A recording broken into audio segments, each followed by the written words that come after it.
Christ was manifest in the flesh.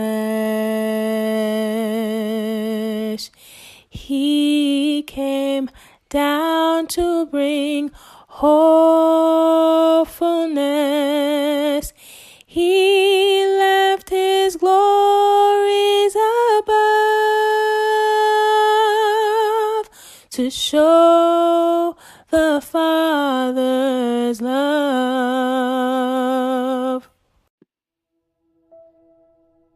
The Creator incarnate. And without controversy, great is the mystery of godliness.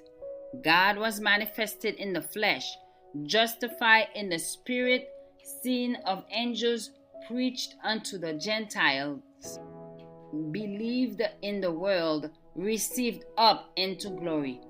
1 Timothy 3 verse 16.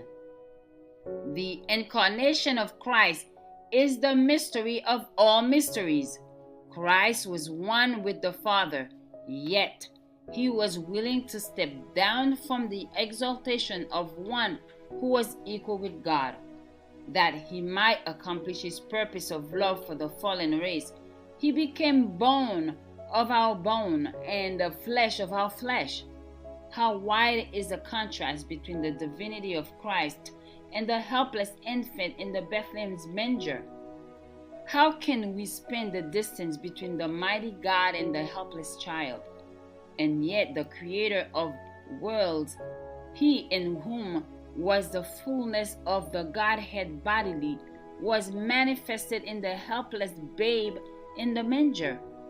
For higher than any of the angels, equal with the Father in dignity and glory, and yet wearing the garb of humanity. Divinity and humanity were mysteriously combined, and man and God became one. It would have been an almost infinite humiliation for the Son of God to take man's nature, even when Adam stood in his innocence in Eden. But Jesus accepted humanity when the race had been weakened by 4,000 years of sin. Like every child of Adam, he accepted the results of working of the great law of heredity. What these results were is shown in the history of his earthly ancestors. He came with such a heredity to share our sorrows and temptations and to give us the example of a sinless life. Those who claim that it was not possible for Christ to sin cannot believe that he really took upon himself human nature. But was not Christ actually tempted, not only by Satan in the wilderness, but all through his life, from childhood to manhood? Our Savior took humanity with all its liabilities.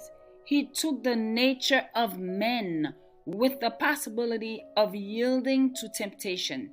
We have nothing to bear which he has not endured.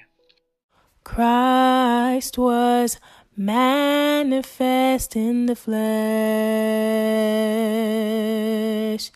He came down to bring wholeness.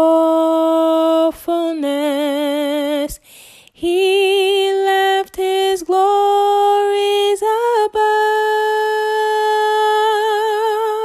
to show the Father's love. Join us tomorrow for another devotional reading by God's grace. Now, faith is the substance of things hoped for, the evidence of things not seen.